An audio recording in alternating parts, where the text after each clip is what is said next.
Պատմական հայկական Հարար գյուղը Արցախի Հանրապետության Քաշաթաղի շրջանում է։ Հինավուրց բնակավայրը 1604 թվականին դարձել է պարսից թուրքախոս Շահ Աբբաս առաջինի հարձակման թիրախ։ Բնակավայրի մեզ հասած 3 անունից առաջինը Հարարն է, որը գյուղը կրում էր հայերով բնակեցված լինելու շրջանում։ Այն հիշատակվում է 1671 թվականին գրված ավետարանում։ Վարկածներից մեկի համաձայն բնակավայրի Հարար անունը ծագում է հայարար, հայ և արար, արարել բառից։ Ժամանակին Հարարն իր տեղանքի և բնակլիմայական պայմանների շնորհիվ կարևոր նշանակություն է ունեցել Սյունիք Արցախ պատմական հայկական տարածքների քաղաքական ու տնտեսական առնչությունների համար։ Հարար գյուղի հուշարձանների շարքում նշվում են 10-րդ դարի եկեղեցի, կամուրջ, հին գերեզմանատուն, Սուրբ Ստեփանոս եկեղեցին։ 1603-ից 1604 թվականներին պատերազմ սկսվեց Պարսկաստանի և Օսմանյան Թուրքիայի միջև։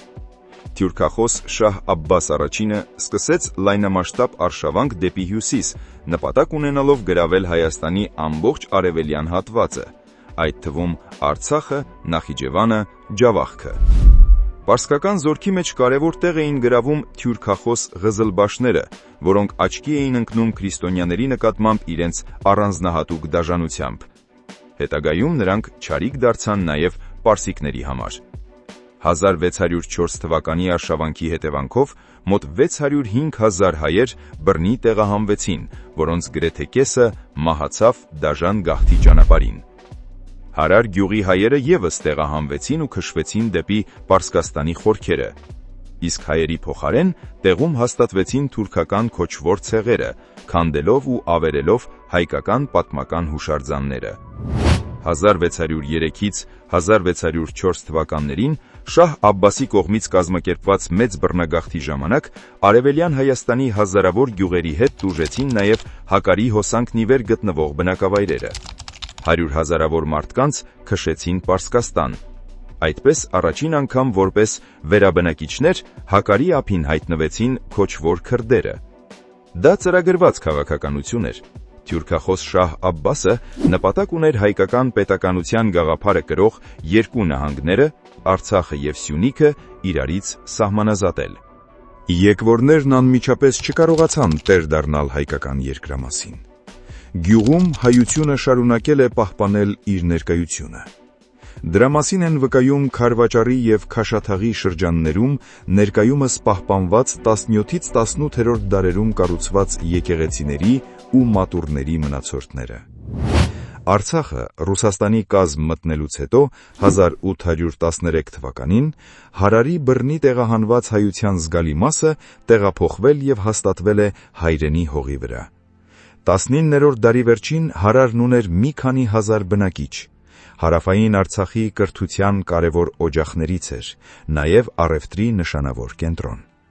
1905 թվականին գյուղը հիմնովին թալանվել է քոչվոր թուրքերի և քրդերի կողմից։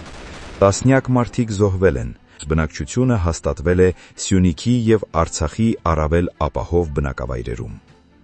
Հարար հայկական գյուղը, որը Գորիսի շրջանի Կոռնիձոր գյուղից մի քանի կիլոմետր հեռավորության վրա է, նշանակալի դեր է խաղացել 1918-1921 թվականներին Սյունիքի ու Արցախի ազատագրական պայքարի ընթացքում, գաղտնի հաղորդակցության համար գլխավոր կամուրջ լինելով հայկական այդ երկու գավառների միջև։ 1918 թվականին Հարարը ենթարկվեց թուրքերի հարձակմանը, ավերվեց, գյուղում մնացին սակավաթիվ հայեր։